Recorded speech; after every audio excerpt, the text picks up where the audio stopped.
Sir జనరల్గా నా interest కొంచెం ఒక బయోగ్రఫీ లాగాను, బట్ మీతో మాత్రం నేను ఒక మంచి చక్కగా నవ్వుకునే ఒక ఫన్ ఇంటర్వ్యూ చేద్దామని అనుకున్నాను. ఐ డ్రీము అవును, మనకు సంస్కారవంతమైన ఛానల్. సంస్కారం సూపర్ సూపులు సంస్కారం ఏంటండి బాబు. మీరు సంసారపక్షమైన అంబాసిడరు. ఫన్ అన్నందుకు, చిట్ చాట్ అన్నందుకు ఐఎమ్ వెరీ హ్యాపీ. కానీ మీరు మాత్రం చాలా మంచి బ్రైట్ కలర్ షర్ట్స్ వేస్తారండి. మనిషి కాకపోతే షర్ట్ అయినా బ్రైట్గా ఉంటుందేమో. మీకు ఆ పేరు ఎలా వచ్చింది? గుండు చాలా మందికి ఉంది కదా. బహుశా ఈ గుండులందు నా గుండు వేరయ్యా అని వాళ్ళకి అనిపించడం వల్ల. ఏం చేస్తున్నారు ప్రస్తుతానికి? ప్రెస్ మీట్ పెట్టాక చెప్తా. ఇంతకీ మీ గుండు మీ కెరీర్కి యాడ్ అయిందా? యాడ్ అయ్యింది. అయిందా? యాడ్ అయ్యింది. కాకపోతే బ్రాండ్ మాత్రం అయింది. మీకు డాక్టరేట్ ఉండి డాక్టర్ పెట్టుకోరే ముందు? పుస్తకాలు డాక్టరేట్లు పుస్తకాల్లో ఉండాలి. అనవసరంగా జనంలో కన్ఫ్యూజన్ క్రియేట్ చేసి కామెడీ చేయకూడదు. అందుకని అది తగిలించుకోవటం మానేసి ఎవరు తగులుకోకుండా చూసుకుంటున్నారు. అంటే ఇండస్ట్రీలో ఇప్పటివరకు మీకు తగ్గ పాత్రలు దొరికాయంటారా మీ ఉద్దేశ ప్రకారం? ఇంట్లో దొరుకుతుంటాయి పాత్రలు తోమటానికి, ఈ టైప్లో చెప్పలేం కదా. అంటే మీ బాడీ లాంగ్వేజ్కి తగ్గట్టుగా. నా ఏజ్ గురించి అడగండి, విలేజ్ గురించి అడగండి, కాలేజ్ గురించి అడగండి, మదర్ లాంగ్వేజ్ గురించి అడగండి. అంతేగాని ఈ బాడీ లాంగ్వేజ్, ఇమేజ్, రేంజ్. మిమ్మల్ని ఒక ఫుల్ లెంగ్త్ మూవీలో చూడాలని మా కోరిక. భలేవారే హైట్ ఏమో అడిగి తెచ్చాను.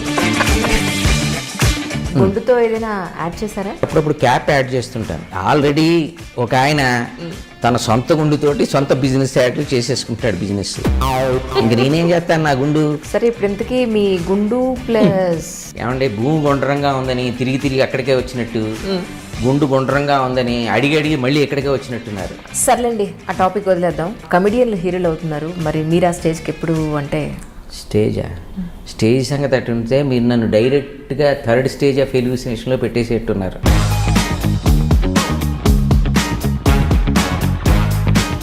అంటే మీరు పోషించిన పాత్రలో ఏవి బరువైన పాత్రలు, ఏవి తేలికైన పాత్రలు అంటే ఏం చెప్తారు? బూటు సూటు వేసుకున్నావు బరువైన పాత్రలు, నిక్కరు బనీని వేసుకున్నావు తేలికైన పాత్రలు. మీకు కూడా వర్క్ స్ట్రెస్ ఫీల్ అవ్వడం, మెంటల్ స్ట్రెస్ ఇలాంటిది ఏమైనా ఉంటుందా? ఖాళీ ఎక్కువైనప్పుడు స్ట్రెస్ ఉంటుందండి. ఓహో. రెస్ట్ ఎక్కువైనప్పుడు కూడా స్ట్రెస్ ఉంటుంది. అది ఇంట్లో వాళ్ళు హ్యాండిల్ చేస్తుంటారు. సరే, కమెడియన్స్ సినిమాల్లో హాస్యాన్ని అందిస్తారు కదా, మరి నిజ జీవితంలో? కొందరు అందిస్తారు, ఇంకొందరు ఎవరైనా అందిస్తారేమో అని ఎదురు చూస్తుంటారు. రచనలు కూడా రాశారు, కానీ మరి మంచి సినిమా కథ కూడా రాయొచ్చు కదా. రాశా, కానీ కథలని ఎవరు కన్ఫర్మ్ చేయలేదు. మీ రైటింగ్లో కవి కనపడుతూ ఉంటాడు, అప్పుడప్పుడు తొంగి చూస్తూ ఉంటాడు. తొంగి చూడటానికి వంగి చూడటానికి ఆడికి ఏం బ్యాక్ పెయిన్, స్పైన్ బెండింగ్ అవేం లేవండి. స్ట్రైట్గానే చూస్తాడు. ఆడికేం భయం? అంటే మూడు వచ్చినప్పుడు రాస్తూ ఉంటారా అని నా ఉద్దేశం. లేదు, మూడిగా ఉన్నప్పుడు కూడా రాస్తుంటాను. ఇంట్లో చెప్పారా? ఏమని రాస్తుంటాను నేను.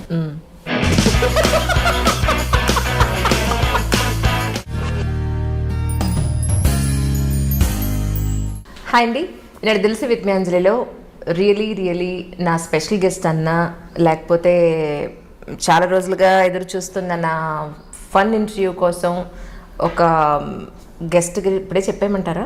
బట్ హింట్ ఇస్తాను మీకు నేను. ఏం సార్, ఫస్ట్ అయితే నేను సుదర్శన్ గారికి వెల్కమ్ చెప్పేద్దాం. చెప్పేశానా? నమస్కారం, welcome to my show. Thank you so much. మిమ్మల్ని చాలా విసిగిచ్చేసాను, ఇవ్వండి ఇంటర్వ్యూ ఇవ్వండి అని సంవత్సరాల తరబడి. అయ్యో అదేం కాదు, చాలా లేట్ అయిందని నేనే బాధపడుతున్నాను. ఇవాళ అందరినీ మన వాళ్ళందరినీ కలుస్తున్నది చాలా సంతోషంగా. సార్ జనరల్గా నా ఇంట్రెస్ట్ కొంచెం ఒక బయోగ్రఫీ లాగాను, కొన్ని ఇష్యూస్ తీసుకుని వాటి మీద ఇలా ఉంటుంది. అవును, బట్ మీతో మాత్రం నేను ఒక మంచి చక్కగా నవ్వుకునే ఒక ఫన్ ఇంటర్వ్యూ చేద్దామని అనుకున్నాను ఈరోజు. మీరు కూడా please don't take it serious at all, but సరదాగా మీరు కూడా కాసేపు నవ్వుకుంటారని. ఓ చిట్ చాట్ లాగా. ఒక చిట్ చాట్ లాగా. అయితే మీరు మామూలుగా రెగ్యులర్ అయితే మనకు తెలిసిందే కదా, మన ఐ డ్రీము మనకు సంస్కారవంతమైన ఛానల్. సంస్కారం సూపులు సంస్కారం ఏంటండి బాబు. ఛానల్ ఉంటాయి, మనుషులు ఉంటారు, లేకపోతే అంతే కదా. మన సంస్కారవంతమైన ఛానల్ అంటే దానికి మీరు సంసారపక్షమైన అంబాసిడరు. ఇంటర్వ్యూలు తెలియదే ఉంది, అద్భుతమైన ఇంటర్వ్యూలు ఎన్ని చూసాం. సో ఇవాళ మీరు ఇలాగ ఫన్ ఇంటర్వ్యూ అంటాం చాలా బాగుంది. ఎందుకంటే ఒక చిట్ చాట్ లాగా సరదాగా మాట్లాడుకుంటే వాళ్ళకు కూడా కాస్త కాలక్షేపంగా ఉంటుంది. అంతేగాని హెవీగా ఏదో లాయర్లు, ప్రాసిక్యూషన్ లాయర్లు అడుగుతున్నట్టుగా మీరు ఇండస్ట్రీకి ఎప్పుడు వచ్చారు, ఎందుకు వచ్చారేటి, యాక్టింగ్ చేయడానికి వస్తాం కదా, ఎందుకు వచ్చారు, ఎన్నాళ్ళు ఉంటారు, ఇలాగా లాయర్స్ ఇంటర్వ్యూలాగా అడగకుండా కొంచెం ఫన్ లైటర్ వెయిన్లో అనేటప్పటికి హ్యాపీ అలా లేకపోతే ఈడీ వాళ్ళలాగో సిబిఐ వాళ్ళలాగో మీరు వస్తూ పోతుండేవారా? అక్కడ జాబ్ ఉండేది కదా, వస్తుండేవారా, వచ్చి వెళ్ళిపోతుండేవారా, ఇక్కడే ఉండేవారా? మీరు ఎలాగా అడుగుతుండేవారా, అడుక్కుంటుండేవారా? ఇలాగే ఉంటాయి కదా అవన్నీ. అలా కాకుండా మీరు ఫన్ అన్నందుకు, చిట్ చాట్ అన్నందుకు ఐఎమ్ వెరీ హ్యాపీ. వాళ్ళకు కూడా కాస్త లైటర్ వేన్లో బాగుంటుంది. అవును. ఇంతకీ మీ పేరు గుండు సుదర్శన్ గారా లేకపోతే విష్ణుమాయ సుదర్శన్ గారా? అలాగా ఇలాగా రెండు రకాలుగా సేవ్ చేసుకుంటున్నారు మీ నెంబర్ని. అవును, రైటే. విష్ణుమాయ సుదర్శన్ అనేది మామూలుగా మిస్టర్ పెళ్ళంతో వచ్చిందే. అది అప్పుడు సుదర్శనం అని బాపు గారు పెట్టిన పేరు. తర్వాత దాన్ని గుండు సుదర్శన్ చేశారు. అదనమాట. ఇప్పుడు ప్రస్తుతానికి గుండు సుదర్శన్. కానీ మీరు మాత్రం చాలా మంచి బ్రైట్ కలర్ షర్ట్స్ వేస్తారండి. అవును, మనిషి కాకపోతే షర్ట్ అయినా బ్రైట్గా ఉంటుందేమో. ఇప్పుడు మన ఇంటర్వ్యూ కూడా బ్రైట్గా ఉంటే బాగుంటుంది. నేను 2-3 సార్లు చూశాను కదా, చక్కగా బ్రైట్ కలర్ షర్ట్స్ కదా, చాలా బాగుంది మీకు నిజంగా. Thank you. ఇంతకీ మీకు ఆ పేరు ఎలా వచ్చింది, గుండు సుదర్శన్ అనేది? గుండు చాలా మందికి ఉంది కదా. గుండు ఉండటం వల్ల వచ్చింది అంటే చాలా మందికి ఉంటుంది, అదే అడుగుతున్నారా? గుండు సుదర్శన్ అనేది గుండు ఉండటం వల్ల వచ్చింది. చాలా మందికి ఉండటం అనేది బహుశా ఈ గుండులందు నా గుండు వేరయ్యా అని వాళ్ళకి అనిపించడం వల్ల అలా పెట్టుంటారు. అంటే పెట్టింది ఇండస్ట్రీ కాదండి, ముచ్చటగా మన మీడియా వాళ్ళే పెట్టారు, అలా సెలెక్ట్ చేశారు. అంతేనా? మీడియా వాళ్ళే గుండు సుదర్శన్ వాళ్ళే సెలెక్ట్ చేశారు, అదే ఫిక్స్ అయింది. ఓహో, అంటే ఈ విష్ణుమాయ అనేది మాత్రం మీ అప్పుడు డైలాగ్ అదే. ఏం చేస్తున్నారు ప్రస్తుతానికి? చాలా నడుస్తున్నాయి, అందులో కొన్ని మంచివి నడుస్తున్నాయి. ప్రెస్ మీట్ పెట్టాక చెప్తా, వేరే ప్రెస్ మీట్ పెట్టాక చెప్తాను. అందులో నా రివీల్ చేయడానికి లేదు క్యారెక్టర్లో. ఓకే. ఇంతకీ మీ గుండు మీ కెరీర్కి యాడ్ అయిందా, ప్లస్ అయిందా, మైనస్ అయిందా? యాడ్ అయ్యింది. అయిందా? యాడ్ అయ్యింది. యాడ్ అయ్యిందో లేదో ఐ మీన్ అంటే యూ మీన్ కలిసి వచ్చిందో లేదో మీరు చెప్పాలి. కాకపోతే బ్రాండ్ మాత్రం అయింది. దేవత పేరు గుండు సుదర్శన్, అలా బ్రాండ్ అయింది. కానీ ఫ్రమ్ ద బిగినింగ్ నుంచి ఇప్పటి వరకు మీరు చేసిన క్యారెక్టర్స్ చూస్తే ఒక్కొక్క దాంట్లో ఒక్కొక్క క్యారెక్టరైజేషన్ మీది కదా. ఆ విషయంలో మీరు చాలా అదృష్టవంతులండి. అది కూడా గొప్ప గొప్ప డైరెక్టర్స్ తోటి మీరు వర్క్ చేశారు. అవును. ఒక విషయంలో కొన్ని విషయాలు మీ విషయంలో జలస్ ఫీల్ అవుతుంటాను నేను. అంటే ఇంకా మీరు జలస్ ఫీల్ అవుతారు, నేను డెఫిషియన్సీ ఫీల్ అవుతుంటాను. ఇంకా చెయ్యాల్సిన అంటే మనకి హ్యూమర్ అద్భుతంగా మన సాహిత్యపరంగా కానీ కథల్లో కానీ ఇంకా మన తెలుగు వాళ్ళ హ్యూమర్ చాలా అబండెంట్ అండి, చాలా ఉంది. అది ఇంకా సినిమాల్లోకి రావాల్సినవి చేయాల్సింది చాలా క్యారెక్టర్స్ ఉన్నాయి. కానీ మరి ఇప్పుడు వస్తున్న జానర్స్లో ఇది ఎంతవరకు అనేది చూడాలి. బట్ హోప్ఫుల్లీ ఎప్పుడు హ్యూమర్కి దానికి ఎప్పుడు వీలు ఉంటుంది. అంచేత ఐ హోప్. మీకు డాక్టరేట్ ఉండి డాక్టర్ పెట్టుకోరే ముందు పేరు ముందు అంటే ఇప్పుడు ఏమంటే ఇప్పుడు అసలే టైం కరోనా టైం. అయితే ఏ వ్యాక్సిన్ ఫస్ట్ డోసో సెకండ్ డోసో అని జనం నన్ను తగులుకుంటే నాకు ఎవరు రెస్పాన్సిబుల్ చెప్పండి? అంటే పుస్తకాలు డాక్టరేట్లు పుస్తకాల్లో ఉండాలి. అనవసరంగా జనంలో కన్ఫ్యూజన్ క్రియేట్ చేసి కామెడీ చేయకూడదు.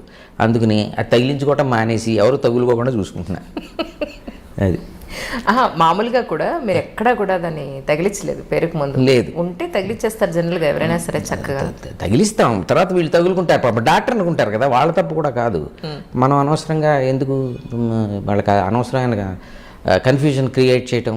ఆ తర్వాత జరిగేదంతా కామెడీ. ఏమంటే ట్యాబ్లెట్ ఇస్తారా, కాకరకాయ ఇస్తారా, క్యాప్సూల్ ఇస్తారా, ఇంజెక్షన్ ఇస్తారా అంటే ఇప్పుడు ఇవన్నీ ఎక్కడ పెట్టుకు తిరగని నేను ఫిట్టు కుదరదు కదా.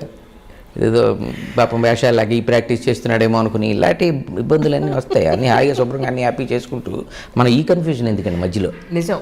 మీకు ఎంత మంచి క్వాలిటీస్ ఉన్నాయంటే, ఒక రైటరు, ఒక సైకాలజిస్ట్, మధ్యలో ఏవో కొన్ని పాటలు కూడా రాస్తున్నారు విన్నా, నిజమేనండి? పాటలు మీరు విన్నారా? నావని కొన్ని ఎవరైనా రాసుకుని చలామణి చేసేస్తున్నారు నా పేరేంటి ఏమో నాకు అనిపించింది. లిరిసిస్ట్ కూడా ఉంది ఆయనకి క్వాలిఫికేషన్ పక్కన అని చెప్పని అన్నారు. కవిత్వాలు అవి రాస్తుంటా, మీరు భయపడకుండా ఉంటారంటే అది కూడా. అయ్యో డెఫినెట్గా. ఇంతకీ ఇండస్ట్రీలో ఎడ్యుకేషన్ అవసరం ఉందంటారా మీ ఉద్దేశ ప్రకారం? ఇండస్ట్రీలో పని ఇవ్వదు కానీ పనికి వస్తుంది. ఓకే. కూసింత రెస్పెక్ట్ కూడా ఇస్తుంది మనకి. కాకపోతే అది బోనస్. రెస్పెక్ట్ అనేది బోనస్. దాన్ని మనం ఎవ్రీవేర్ ఎవ్రీ టైం మనం ఆ బోనస్ని యాక్సెప్ట్ చేయాలి తప్ప ఎవ్రీవేర్ రెస్పెక్ట్ని ఎక్స్పెక్ట్ చేయకూడదు. అది రెస్పెక్ట్ ఇస్తుంది. రెస్పెక్ట్ని ఎక్స్పెక్ట్ చేయకూడదు. అది బోనస్. ఎస్, పనికి వస్తుంది. ఎడ్యుకేషన్ పనికి రాపడు. Very logical. మొత్తానికి కవి అనేది కనపడుతుంది మీ మాటల్లో కదా. కనపడుతుంది కదా, ఉన్నప్పుడు కనపడుతుంది, తప్పదు కదా. సైకాలజీ మీ రియల్ లైఫ్లో కానీ మీ ప్రొఫెషనల్ లైఫ్లో కానీ అన్న ఉపయోగపడిందంటే ఎప్పుడన్నా? సైకాలజీ చూడగానే లోపలంతా చదివేస్తారా? అదే అసలు జనరల్గా సైకాలజీ అనగానే అదే అనుకుంటారు, ఇదేదో చాలా టక్కుటమార విద్య, ఏదో మాయా అంత అసలు నువ్వు ఇలా అనుకుంటున్నావు కదా, అలా అనుకుని ఇలా చేసావు కదా, అలా అది కాదు సైకాలజీ. సైకాలజీ అంటే మానవ ప్రవృత్తి, హ్యూమన్ బిహేవియరు, అవి అండర్స్టాండ్ చేసుకోవటమే సైకాలజీ. సో ముందు మనకు అర్థమవుతే మిగతా అర్థం చేసుకోవటం ఈజీగా అవుతుంది. అంటే ఇండస్ట్రీలో ఇప్పటివరకు మీకు తగ్గ పాత్రలు దొరికాయంటారా మీ ఉద్దేశ ప్రకారం? మా తగ్గ పాత్రలు ఇంకా దొరకాల్సినవి చాలా ఉన్నాయి. అది ఇంకా అంత సింపుల్గా చెప్పేస్తారా? అంతే మరి. దొరికినవి పాత్రలు మామూలు జోకులు చేస్తే ఇలాగ ఇంట్లో దొరుకుతుంటాయి పాత్రలు తోమటానికి, ఈ టైప్లో చెప్పలేం కదా. పాత్రలు నిజంగా చెప్పాలంటే బయట దొరకాలి, ఇంకా చేయాల్సిన. అంటే మీ బాడీ లాంగ్వేజ్కి తగ్గట్టుగా. బాడీ లాంగ్వేజ్ మళ్ళీ ఇదొకటి ఉందా? ఇప్పుడు ఏమండి, నా ఏజ్ గురించి అడగండి, విలేజ్ గురించి అడగండి, కాలేజ్ గురించి అడగండి, అంతేగాని విలేజ్ గురించి అడగండి, కాలేజ్ గురించి అడగండి, మదర్ లాంగ్వేజ్ గురించి అడగండి. అనవసరంగా ఎందుకంటే ఇలాంటివి నేను ఏమంటే ఉంటే కామెడీగా నా జవాబులు ఉంటే గింటే ఉండాలి, మీ ప్రశ్నలు కాదు కదా. మిమ్మల్ని ఒక ఫుల్ లెంగ్త్ మూవీలో చూడాలని మా కోరిక. లెంగ్తా? అమ్మ భలేవారి హైట్ ఏమో అడిగి తెచ్చాను. ఇప్పుడు రాబోయే సినిమాల్లో డైరెక్టర్లు లెంగ్త్ హామీలు ఇచ్చారు, నేను కూడా జనానికి అవే లెంగ్త్ హామీలు నేను ఇస్తున్నాను. అవునా? తప్పకుండా చూడొచ్చు. హైట్ ఏముంది సార్, మంచి హీల్ వేస్తే లేదా కెమెరా యాంగిల్ మారిస్తే మంచి హైట్. హీల్ వేస్తే సరే. ఇప్పుడు అమ్మాయిలు వాళ్ళు ల్యాడర్లు వేస్తున్నారు కదా, మేము ఎన్ని హీల్స్ వేసినా పక్కన కుదరదు కాంబినేషన్ ఉంటే. మీరు ఇలా ఇంతకు మించి ఎక్కువ మాట్లాడకూడదని ఫిక్స్ అయినట్టున్నారు. ఏది? మీరు ఎంతైనా మాట్లాడతాను, మీరు మాట్లాడించండి అంతే. అంతేనా? అంతే. పాత్రలు ఇంకా చాలా చేయాల్సినవి ఉన్నాయి, ఎందుకంటే చేసినవి చాలా తక్కువ. క్యాన్వాస్ చాలా పెద్ద క్యాన్వాస్ కదా, చేయాల్సినవి చాలా ఉన్నాయి ఇంకా. సార్ గుండుతో ఏదైనా యాడ్ చేశారా?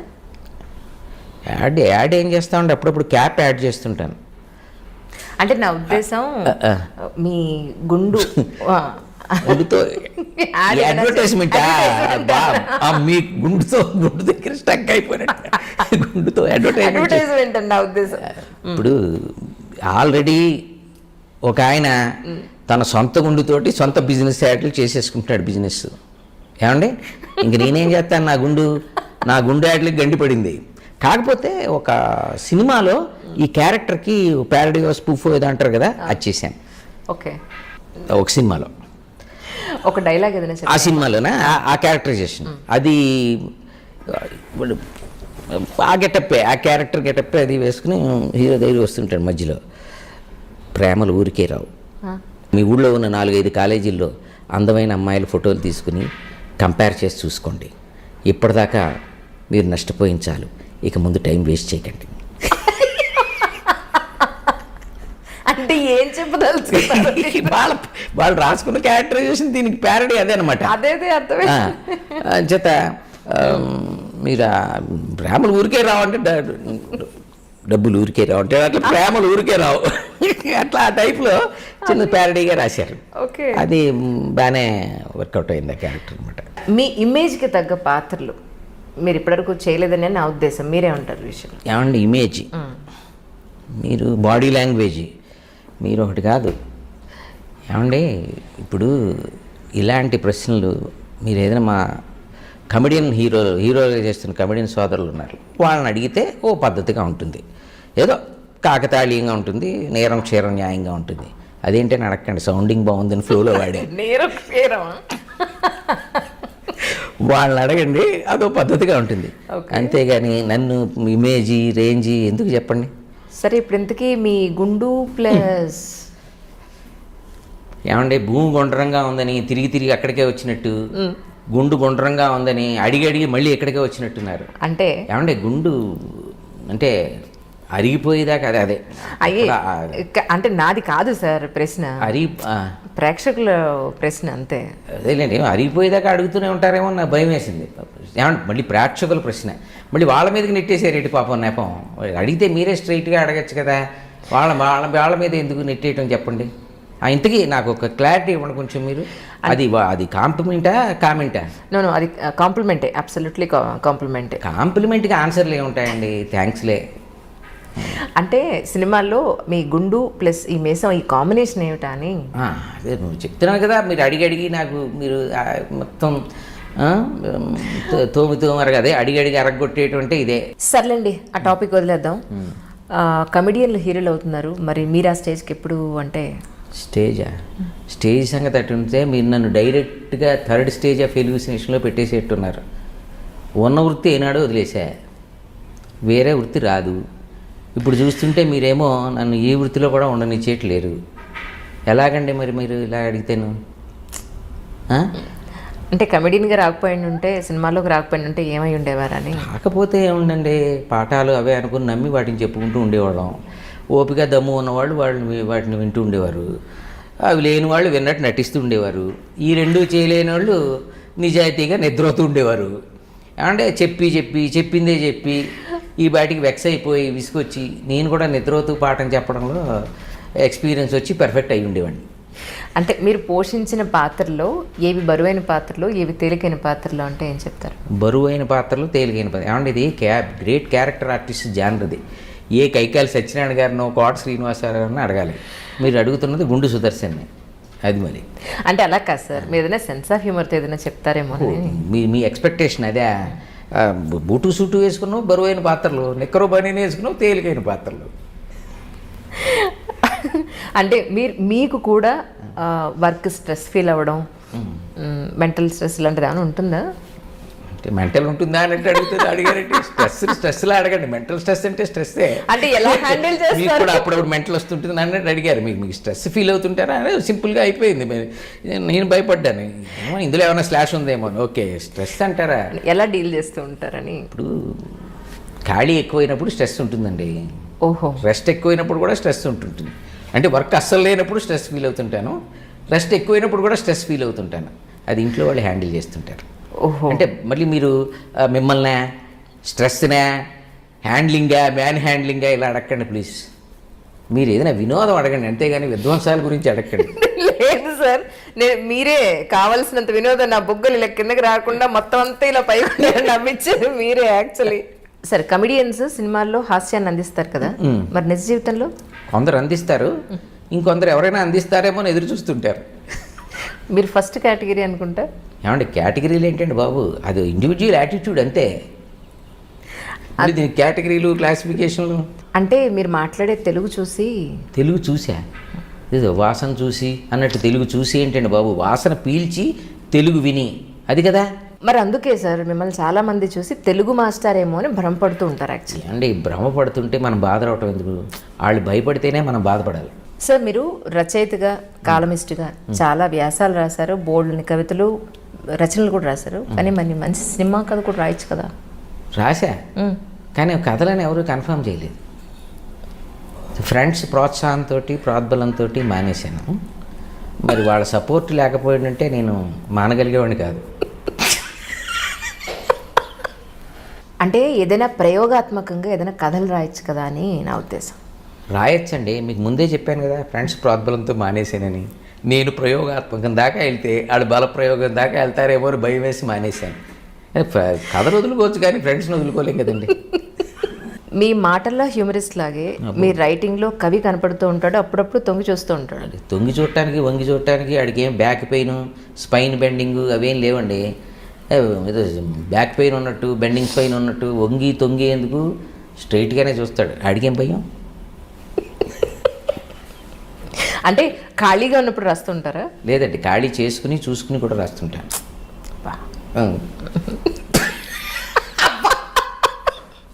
అంటే మూడు వచ్చినప్పుడు రాస్తూ ఉంటారా అని నా ఉద్దేశం. లేదు, మూడిగా ఉన్నప్పుడు కూడా రాస్తుంటాను. ఇంట్లో చెప్పారా? ఏమని రాస్తుంటాను. కాదండి బాబు, అంటే మీరు వినిపిస్తుంటారా అని. అంటే డేంజర్ అని తెలియని రోజుల్లో వినిపిస్తుండేవాడిని, తెలిసాక మానేశా. డేంజర్ ఏంటండి? డేంజర్ ఏంటని అంత హ్యాపీగా అడిగారేంటి? మా ప్రమాదములు మీకు ప్రమోదములుగా ఉన్నట్టున్నవి. నాకు హైకూలు అంటే చచ్చేంత ఇష్టం, అంటే చెప్తే చస్తామని తెలియనంత ఇష్టం. ఓసారి తెగించి చదివా ఇంట్లో. ఓకే. దుప్పటికి చచ్చే చలి అనుకుంటా, మొత్తం నన్ను కప్పేసుకుంది అన్నాను. అబ్బా, వాళ్ళకి బాగా కాలినట్టుంది. మీరబ్బా అన్నారు, వాళ్ళు అనలేదు, నన్ను అబ్బా అనిపించారు. కంచానికి చచ్చే ఆకలి అనుకుంటాను, మొత్తం అన్నం తినేసింది అని ఖాళీ కంచం పెట్టారు. మీరే చెప్పండి, కూడెట్టిన కవిత్వాన్ని ఇంకా మనం కంటిన్యూ చేయాలంటారా? మా ఫ్రెండ్ ఒకడు ఉండేవాడు, చాలా మంచి భలే వీటి మీద సెటైర్లు వేస్తుండేవాడు. ఇవాళ గొడుగు కట్టుకొచ్చాను, వర్షం రాదే, రైలు టైంకి వచ్చింది, నిన్నటిదేమో. ఇలాంటివి చూసి నేను చెప్పాను. ఓకే. పొట్ట వస్తే పోదాం, జుట్టు పోతే రాదు. ఏది హైకూలా? ఇప్పుడు ఏది పడితే అది హైకూల్ పేరుతోటి రాసి చదివి వినిపించి టార్చర్ పెట్టామనుకోండి, ఇలాంటి సెటైర్లే పుట్టుకొస్తాయి. అసలు యాక్చువల్గా హైకు ఒక అద్భుతమైన కవిత్వ ప్రక్రియ అండి. అది జపనీస్ హైకూస్ చాలా బాగుంటాయి. అవేంటంటే ఇప్పుడు చెట్టు నరికి తీసుకెళ్తున్నారు ఎవరో నీడతో సహా, పాప నిద్రోయింది బొమ్మని జోకొడుతూ. ఇవే కాకుండా ఇంకా చాలా డెప్త్తో ఉండేవి. అంటే వాటిల్లో ఒక brevity, content, depth, force, poetic flavour, ఇవన్నీ దాంట్లో ఉండే లక్షణాలు అనమాట. అంత అద్భుతమైన హైకులో గొప్ప ప్రక్రియ ఇది.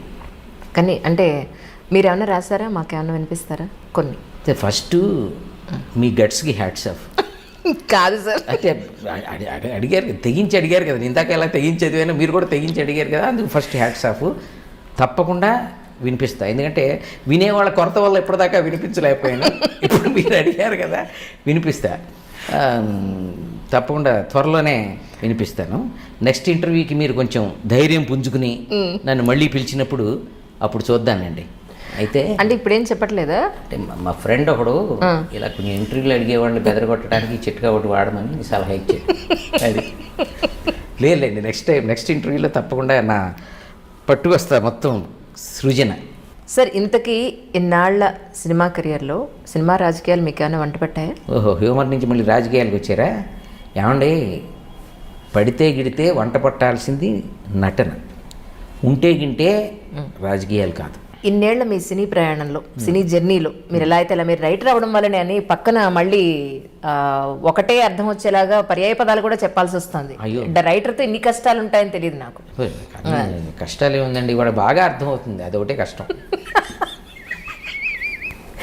సినిమా ప్రపంచం మీకేమన్నా అర్థమైందా అని? అర్థం అవటానికి కాకపోవటానికి అదేం పాఠం కాదు కదండి. అంటే యాక్చువల్గా సినిమా రంగం మనకు పాఠాలు ఏం చెప్పదు, అది పరీక్షలు పెడుతుంది అంతే.